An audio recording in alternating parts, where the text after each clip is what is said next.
So my 9 and 11-year-old, my 11-year-old broke her wrist but loves crocheting and she crochets all the time. My 9-year-old is very, very crafty. She does all kinds of crafts, drawings, paintings, all kinds of stuff. Well, she doesn't know how to crochet and has wanted her sister to teach her how to crochet.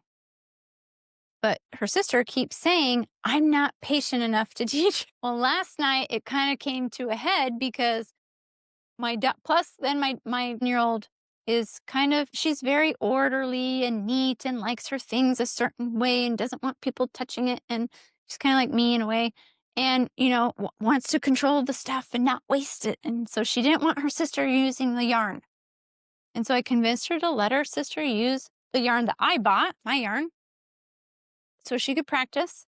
And then she got on YouTube to watch videos, but she was getting frustrated and she started crying and then spent probably 15 minutes crying to me. And then because I recognized that this was a symptom, a clue, a communication of something else, because the temptation is why this is when I'm careful about it's not a big deal type thing. Because I'm like, it's not a big deal.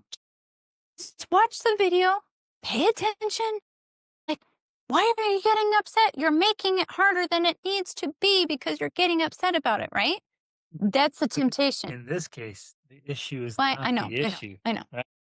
That's when you have to understand, it's like, "Oh, this actually is a big deal because it's not about the moment of crocheting." And that's the caveat with that other approach is that sometimes the little issue that's not a big deal and they shouldn't be upset about is just a trigger of a deeper issue.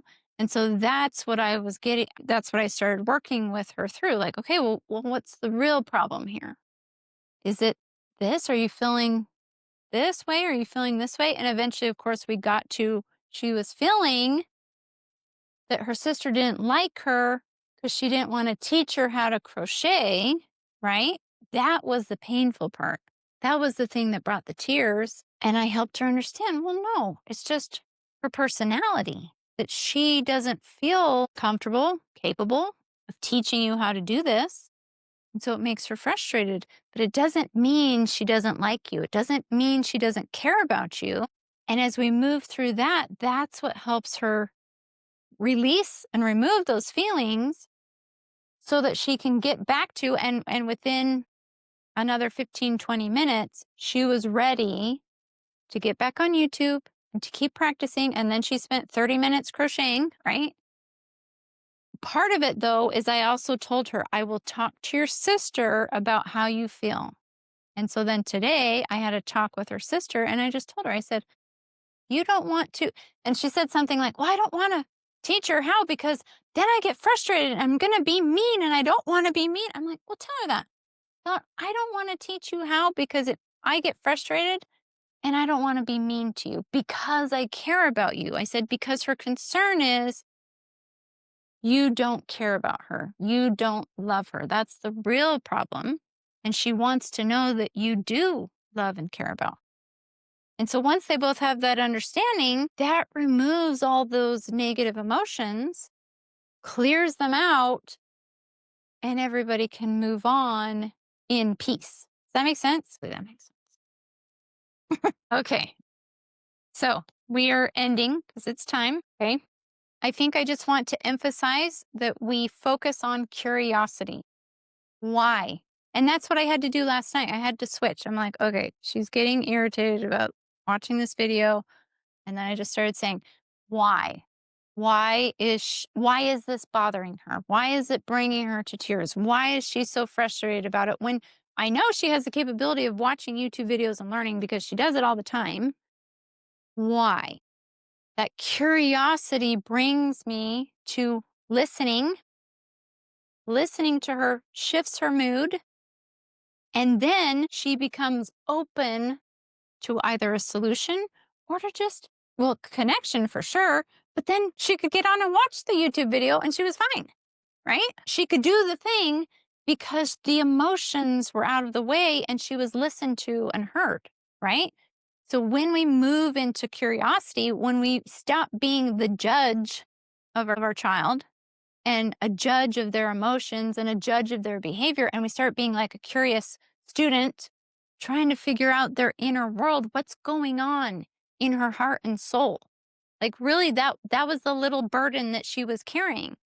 Every time my sister says she doesn't want to teach me crochet, it means she doesn't like me. And of course, I know that's not true.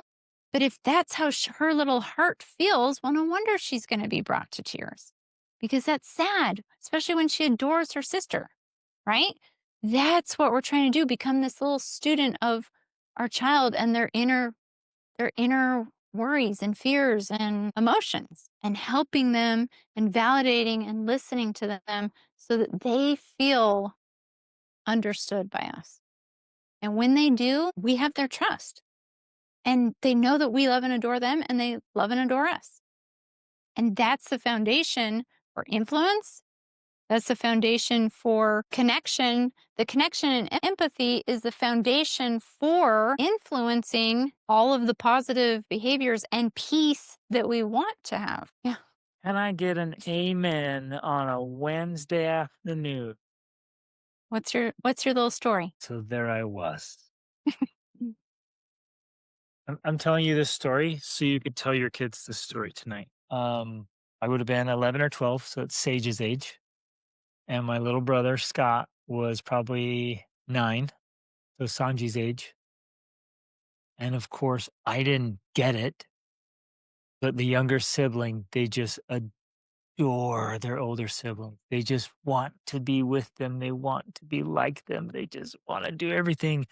And I just wanted to go over to my friend's house without my annoying little brother. I told him no, and I was being rude to him. I probably called him names, and he was crying. And he followed me down around the corner, was walking behind me. I could still see his little chubby cheeks, bright red hair, and they were all red, and he was crying, and he was just walking behind us like 20 feet back. Like, it's still, you guys, I'm 48 soon, and I still, this hurts me. I can see right where it happened. And I was yelling and I'm like, stop. And somehow our current stepdad saw it, came out, came storming out, grabbed him, dragged him home. And I was like, oh, fine. Good riddance. I'm done with my little brother.